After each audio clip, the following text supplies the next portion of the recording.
Hello everyone, welcome to Dream Academy. तो NEET question series में हम आगे की तरफ चलते हैं। हमारा टॉपिक चल रहा है vapour pressure, ideal solution and non ideal solution. हमारा नेक्स्ट क्वेश्चन होगा क्वेश्चन नंबर 21।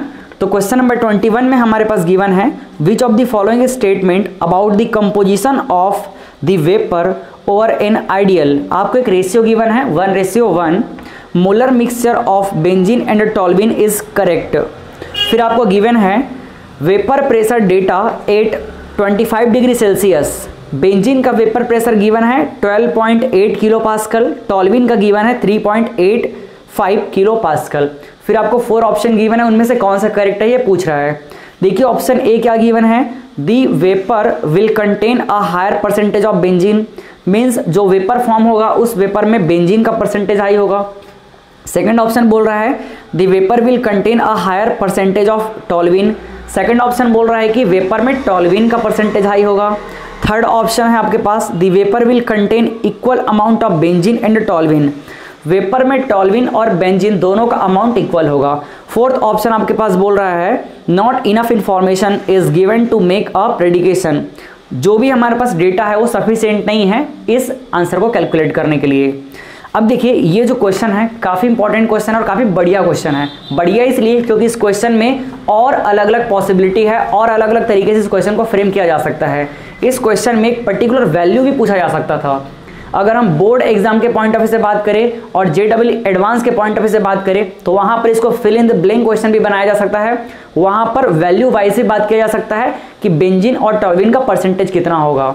बट अगर हम बात करें यहाँ पर सिर्फ ऑब्जेक्टिव पॉइंट ऑफ व्यू से तो यहाँ पर हम इसको इजी तरीके से लॉजिकली सॉल्व कर सकते हैं बिल्कुल कुछ सेकंड में।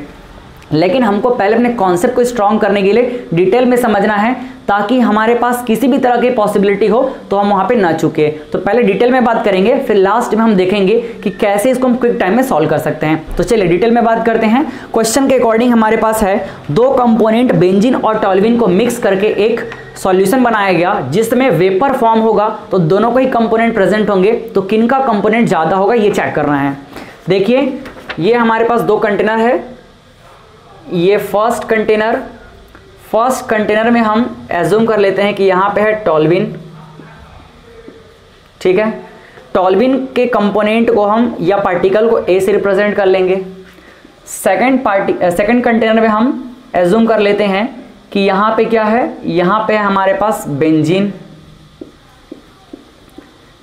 के पार्टिकल को हम बी से रिप्रेजेंट कर लेंगे। अब देखिए टॉल्विन के पार्टिकल को यहाँ मैं इस तरह से रेड कलर से रिप्रेजेंट कर लेता हूं। टॉल्विन लिक्विड फेज में है तो ऑब्वियस सी बात है प्योर कंडीशन में इसका वेपर फॉर्म होगा और इस वेपर की वजह से प्रेशर भी एग्जर्ट होगा। तो इसके वेपर प्रेशर को हम एज्यूम कर लेते हैं PA0 और इस PA0 की वैल्यू आपको गिवन है, टॉल्विन के लिए गिवन है 3.85 किलो पास्कल। तो ये वैल्यू आपको गिवन है 3.85 किलो पास्कल। क्लियर है। सेकंड अब हम बात करते हैं बेंजीन के लिए। तो ये बेंजीन के पार्टिकल्स को मैं इस तरह से रिप्रेजेंट कर लेता हूं। अब बेंजीन भी लिक्विड फेज में है तो ऑब्वियस सी बात है इसका भी क्या होगा, वेपर फॉर्म होगा और इस वेपर की वजह से प्रेशर भी एग्जर्ट होगा। तो इसके प्योर कंडीशन के वेपर प्रेशर को हम एज्यूम कर लेते हैं PB0 इस तरह से, ये PB0 और PB0 बेंजीन के लिए वेपर प्रेशर आपको गिवन है 12.8, कितना गिवन है 12.8 किलो पास्कल। ये इंफॉर्मेशन आपको गिवन है। अब देखो हम क्या करेंगे, इन दोनों ही कंपोनेंट को मिक्स कर देंगे। जब इन दोनों को मिक्स करेंगे तो क्या होगा, एक थर्ड कंपोनेंट फॉर्म होगा जिसे हम सॉल्यूशन कह सकते हैं, ठीक है। तो इस सॉल्यूशन के अंदर अगर हम बात करें तो दोनों ही पार्टिकल प्रेजेंट होंगे। देखिए यहां पे ये दोनों पार्टिकल प्रेजेंट होंगे, तो दोनों पार्टिकल को मैं यहां पे रिप्रेजेंट कर ले रहा हूं ये इस तरह से। और जब इसका वेपर फॉर्म होगा तो वेपर में भी क्या होंगे, दोनों के ही पार्टिकल प्रेजेंट होंगे। तो ये इस तरह से हम इसको भी रिप्रेजेंट कर लेते हैं।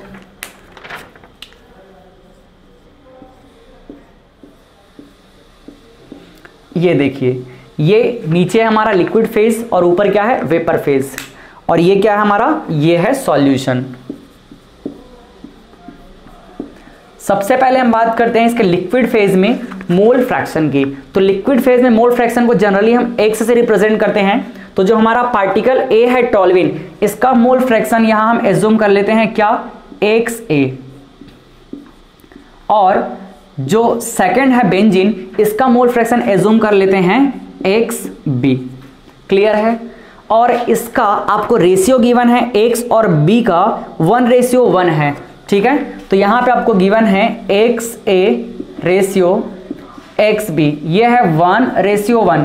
तो इस रेशियो से अगर हम वैल्यू की बात करें तो यहां पे XE की वैल्यू कैलकुलेट कर सकते हैं। XA क्या होगा, दोनों हाफ हाफ है, 1:1 मतलब इक्वल है, तो हाफ हाफ, तो ये हो जाएगा 1/2।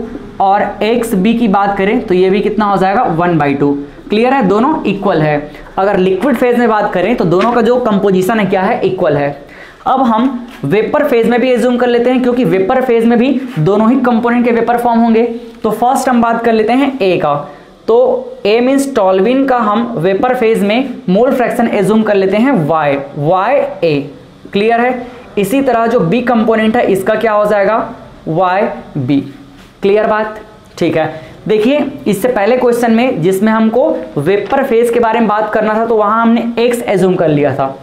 तो इसमें ऐसा कोई कंपलसन नहीं है कि आपको x से एज्यूम करना है या y एज्यूम करना है। लेकिन जब आपको लिक्विड और गैस दोनों फेज में मोल फ्रैक्शन के लिए एक साथ बात करना हो, तो आप जनरली ट्राई करना कि लिक्विड के लिए आप x एज्यूम कर लो और y को वेपर के लिए एज्यूम कर लो। अब देखिए समझिएगा, यहाँ पर जो वेपर फॉर्म हुआ है इसका मतलब यहाँ पर प्रेशर भी एग्जर्ट होगा। तो प्रेशर यहाँ पर दोनों ही कंपोनेंट की वजह से एग्जर्ट होगा। तो फर्स्ट हम बात कर लेते हैं कि A की वजह से जो प्रेशर आएगा इसे हम कहेंगे partial pressure due to component A। तो यहां पर क्या हो जाएगा, ये हो जाएगा PA। और अगर हम PA का वैल्यू राउल्ट लॉ के अकॉर्डिंग देखना चाहें तो क्या हो जाएगा, ये हो जाएगा PA0 XA। क्लियर है, ये कोई नया चीज नहीं है, पहले से पता होता है हमको। इसी तरह अगर हम कंपोनेंट B के लिए बात करें तो पार्शियल प्रेशर क्या हो जाएगा, PB। और इसका वैल्यू हम क्या लिख सकते हैं, PB0 XB। ठीक है, ये सारी चीजें हमको पता होती है। बट इस क्वेश्चन में क्या पूछा गया है, इस क्वेश्चन में आपको पूछा गया है कि यहां पर जो वेपर फेज में मोल फ्रैक्शन होगा मींस YA और YB, तो इनमें किनका ज्यादा होगा या कम होगा या दोनों का इक्वल होगा, ये आपको रिलेशन देखना है और फिर आपका ऑप्शन आपको मिल जाएगा। देखिए यहाँ पे जब हम वेपर फेज के मोल फ्रैक्शन की बात करेंगे तो वहां पे हमको यूज करना पड़ेगा Dalton's law of partial pressure. Next अब हम बात करेंगे Dalton's law of partial pressure की। Dalton's law of partial pressure के अकॉर्डिंग हम पार्शियल प्रेशर A और पार्शियल प्रेशर B का relation according to mole fraction in vapour phase में देख सकते हैं। क्या होगा देखिए यहाँ पे, अब हम बात कर रहे हैं Dalton's law of partial pressure. तो यहां फर्स्ट कंपोनेंट A की बात कर लेते हैं। तो A के लिए क्या होगा, partial pressure of A is equals to total pressure that is PT into mole fraction of that component means A। क्योंकि वेपर फेज में हमने क्या एज्यूम किया है, मोल फ्रैक्शन को Y, इसलिए क्या हो जाएगा Y, और A का कैलकुलेट कर रहे हैं तो ये हो जाएगा YA। यहाँ PT क्या है, PT होगा दोनों ही कंपोनेंट का टोटल मोल फ्रैक्शन मींस इसे आप लिख सकते हैं PT। क्लियर है। अब देखिए यहां से अगर हम YA की वैल्यू कैलकुलेट करना चाहें तो ये क्या हो जाएगा, YA इज इक्वल्स टू ये हो जाएगा PA अपॉन PT। क्लियर है। यहां से आप चाहें तो PA का वैल्यू भी पुट कर सकते हैं। तो PA का वैल्यू क्या हो जाएगा, PA का वैल्यू आपके पास है PA0 XA अपॉन हो जाएगा PT। तो देखिए ये हमारे पास एक काफी इंपॉर्टेंट रिलेशन, इस रिलेशन के अकॉर्डिंग आगे हम बात करने वाले हैं। इसे मैं स्पेशली हाईलाइट कर लेता हूं, देखिए यहाँ पे। और हम चाहें तो इसे इक्वेशन नंबर फर्स्ट भी कह सकते हैं। मीन्स अगर हमको YA का वैल्यू कैलकुलेट करना है तो हमको चाहिए PA मीन्स प्योर कंडीशन में वेपर प्रेशर, जो कि हमको पहले से पता है। और हमको चाहिए XA की वैल्यू, वो भी हमको पता है। और हमको चाहिए PT टोटल प्रेशर, तो वो भी हम कैलकुलेट कर सकते हैं राउल्ट लॉ के अकॉर्डिंग। ठीक है। अब देखिए अगर हमको सेकंड बात करना है, किसके लिए, सेकंड कंपोनेंट B के लिए बात करना है, तो कंपोनेंट B के लिए क्या हो जाएगा, PB equal to total pressure PT into YB। और अगर हम बात करें YB के वैल्यू की, तो YB को हम इस तरह से अरेंज कर सकते हैं, YB इक्वल टू ये हो जाएगा PB अपॉन PT। क्लियर है। PB का वैल्यू हमको पता है, अकॉर्डिंग टू राउल्ट लॉ क्या हो जाएगा, PB नॉट इंटू XB। तो ये हम लिख सकते हैं PB नॉट और ये हो जाएगा XB अपॉन PT। फिर से मैं इसको क्या कर सकता हूँ, अगेन हाईलाइट कर सकता हूँ। ये देखिए इसको हमने हाईलाइट कर लिया, क्योंकि यहां से हम PB की वैल्यू कैलकुलेट कर सकते हैं। PB नॉट की वैल्यू हमको पता है, XB भी हमको पता है और PT तो हम भी कैलकुलेट कर लेंगे। इसे मैं इक्वेशन नंबर 2 कह देता हूं। क्लियर है। अब देखिए हमारा अगला टास्क है PT कैलकुलेट करना। तो PT कैसे कैलकुलेट करेंगे, PT कैलकुलेट करने का तरीका हमको पता है। PT इक्वल टू क्या होता है, PA प्लस PB, और PA और PB का वैल्यू आप पुट करके लिख सकते हैं। यहाँ पे क्या हो जाएगा, ये PA not XA plus PB not XB। अब आप क्या कीजिए, PA नॉट की वैल्यू आपको पता है, XA की वैल्यू पता है, PB नॉट की वैल्यू पता है, XB की वैल्यू पता है, सभी वैल्यू पुट कर लेते हैं, फिर हमको वैल्यू मिल जाएगा। तो देखिए यहाँ पे क्या हो जाएगा, PT इक्वल टू हमारे पास हो जाएगा, PA नॉट की वैल्यू हमारे पास है 3.85 किलो पास्कल, तो उसको अभी हम साइड रखते हैं। XA की वैल्यू हमारे पास है 1/2। इसी तरह PB नॉट की वैल्यू देखिए गिवन है, ये हमारे पास है 12.8, और अगेन XB की वैल्यू हमको गिवन है 1/2। XA और XB दोनों की वैल्यू क्या है, सेम है।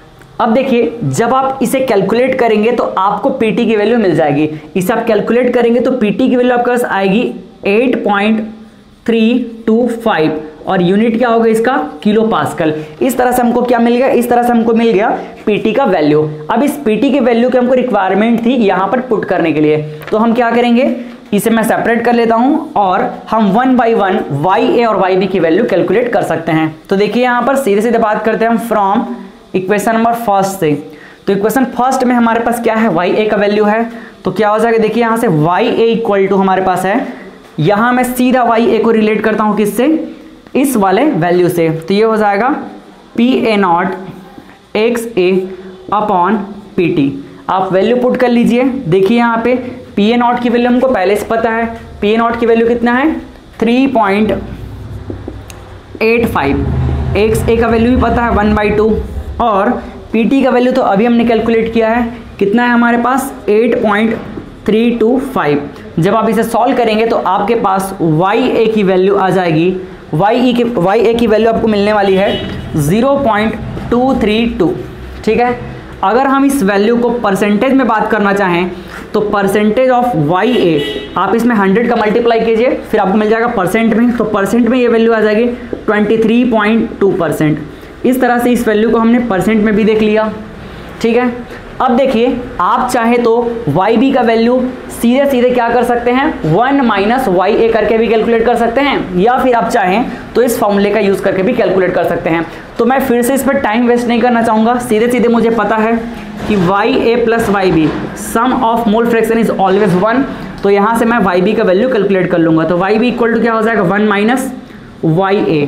यहां से देखिए YB की वैल्यू क्या होगी, YB इक्वल टू हो जाएगा 1 माइनस YA का वैल्यू कितना है हमारे पास 0.232। सीधे सीधे आपको YB की वैल्यू मिल जाएगी। तो YB की वैल्यू आपके पास आने वाली है 0.768। ठीक है। अगर हम इसको परसेंटेज में बात करें तो परसेंटेज में YB का वैल्यू हो जाएगा 100 का मल्टीप्लाई कर लीजिए, ये हो जाएगा 76.8%। तो यहां आपको समझ आ गया कि A किसको रिप्रेजेंट कर रहा है, A रिप्रेजेंट कर रहा है टॉल्विन को और B रिप्रेजेंट कर रहा है बेंजीन को। तो यहाँ पे टॉल्विन और बेंजीन दोनों में किसका परसेंटेज हाई है, दोनों में यहाँ बेंजीन का परसेंटेज हाई है, ये बेंजीन का। ठीक है। तो बेंजीन का परसेंटेज हाई है, इसका मतलब हमारा ऑप्शन नंबर A करेक्ट है, जिसमें बोला गया है the vapour will contain a higher percentage of benzene.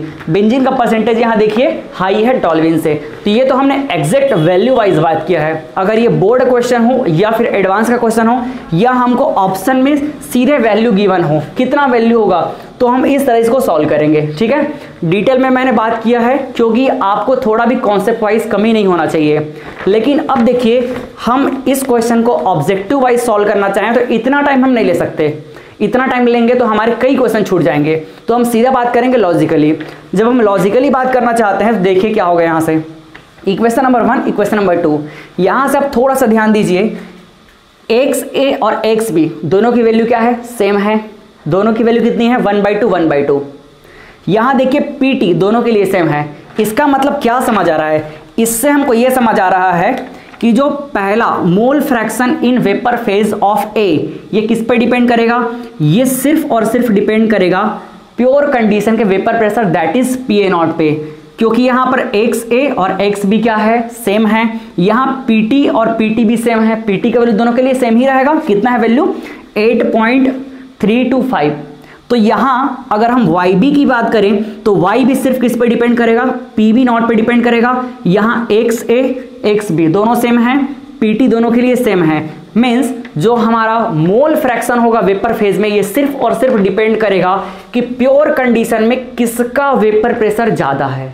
Clear है। तो यहां हम क्या लिख सकते हैं, यहां हम लिख सकते हैं, देखिए कहीं साइड में लिखता हूं मैं, यहां पे लिखता हूं, ठीक है। यहां देखिए समझिएगा, यहां पे हम क्या लिख सकते हैं, यहां लिख सकते हैं कि mole fraction in vapour phase is directly proportional to the pure condition pressure. ये देखिए जो हमारा मोल फ्रैक्शन होगा, ये Y, ये किस पे डिपेंड करेगा कि प्योर कंडीशन में कितना प्रेशर है उस पर डिपेंड करेगा। Means Y is directly proportional to P। अब बताइए किसका प्योर कंडीशन में प्रेशर ज्यादा है, प्योर कंडीशन में प्रेशर ज्यादा है बेंजीन का 12.8 एज कंपेयर टू टॉल्विन। तो ऑब्वियस सी बात है मोल फ्रैक्शन भी किसका ज्यादा होगा, मोल फ्रैक्शन भी बेंजीन का ही ज्यादा होगा। तो आप इन सब से बच करके सिर्फ इस इक्वेशन से डायरेक्टली बोल सकते थे इस क्वेश्चन में कि यहाँ पे बेंजीन का मोल फ्रैक्शन ज्यादा होगा एज कंपेयर टू टॉल्विन। तो ये रिलेशन देखिए, मैं फिर से इसको अच्छे से हाईलाइट कर देता हूं, Y is directly proportional to P0, और यहां से क्या हो जाएगा, बिकॉज वी नो दैट कि यहां पे pressure in pure condition of benzene is higher than pressure of toluene, hence we can write YB is higher than YA। Clear है। ये देखिए आप डिटेल में यहां हमने बात कर लिया और शॉर्ट में भी बात कर लिया। तो इस डिटेल की रिक्वायरमेंट नहीं थी इस क्वेश्चन में, लेकिन इससे और जो क्वेश्चन फ्रेम हो सकते हैं तो हमको इसके डिटेल में जानना जरूरी था। तो आप इसे नोट कर लीजिए। आई थिंक आपको इसमें अच्छा कॉन्सेप्ट मिला होगा। अब हम बात करेंगे नेक्स्ट क्वेश्चन की।